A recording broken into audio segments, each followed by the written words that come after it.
Hello दोस्तों, स्वागत है आपका आज की वीडियो में। और आज हम देखने वाले हैं संस्कृत का एक बहुत ही इंपॉर्टेंट चैप्टर, जिससे आपके बिहार बोर्ड के एग्जाम में क्वेश्चंस भर भर के रहते हैं, जिस चैप्टर का नाम है संस्कृत साहित्य लेखिका। तो बिना वक्त गवाए चलिए हम शुरू करते हैं। हमारा पहला प्रश्न है, क्षमाराव किस काल के लेखक है? तो क्षमाराव आधुनिक काल के लेखक हैं। आज हम बहुत ज़्यादा डिटेल्स में नहीं जाएंगे, आज केवल हम लोग ऑब्जेक्टिव्स को देखते जाएंगे। तो दूसरा प्रश्न है हमारा, पुरुषों और नारियों के सहयोग से किसकी गाड़ी चलती है? तो पुरुष और नारियों के सहयोग से समाज की गाड़ी चलती है। दोनों का समर्थन से समाज चलता है, दोनों के साथ से समाज चलता है। अगला प्रश्न है हमारा, कंपन राय की रानी कौन थी? तो कंपन राय की रानी थी गंगा देवी। तो जो रिलेटेड रानीज है, कौन किसकी पत्नी है, कौन किसके पति है, इस पे आप लोग जरूर इस चैप्टर्स में क्वेश्चंस को देख लीजिएगा। वैसे हम आगे इसको करवाएंगे। अगला प्रश्न है हमारा, इंद्राणी का वर्णन किस वेद में है? तो इंद्राणी का वर्णन है सामवेद में।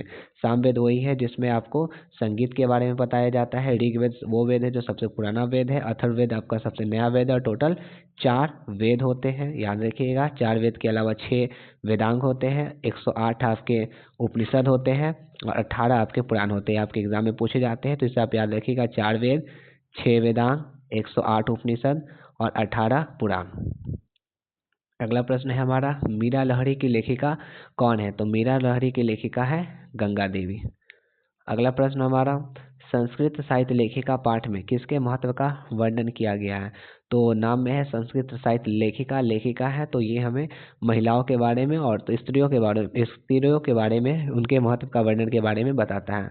अगला प्रश्न है हमारा, आधुनिक संस्कृत साहित्य लेखिका में कौन प्रसिद्ध है? तो आधुनिक संस्कृत साहित्य लेखिका में पंडिता क्षमाराव सबसे ज़्यादा प्रसिद्ध है। और ये प्रश्न आपके आने की संभावना बहुत ज़्यादा है, तो आप इसे जरूर देख लीजिएगा। अगला प्रश्न है हमारा, शंकर चरित्रम किसकी रचना है? तो शंकर चरित्रम है पंडित क्षमाराव की, जिन्होंने अपने पिता के कैरेक्टर्स पर पिता पर ये पुस्तक लिखा था, तो ये याद रखिएगा। अगला प्रश्न है हमारा, लौकिक संस्कृत साहित्य में 40 कवयित्रियों में प्रथम कल्पा कौन थी? तो प्रथम कल्पा है इसमें विजयांका। अगला प्रश्न हमारा, ऋग्वेद में कितनी ऋषिकाओं का वर्णन है? महिलाओं नहीं, यहाँ ऋषिका होगा। तो इसमें जो ऋषिकाओं का वर्णन है वो आपको टोटल 24 ऋषिकाओं का वर्णन देखने को मिलता है। अगला प्रश्न है हमारा, अथर्वा वेद में कितनी महिलाओं का वर्णन है? तो अथर्वा वेद में आपके 5 महिलाओं का वर्णन मिलता है।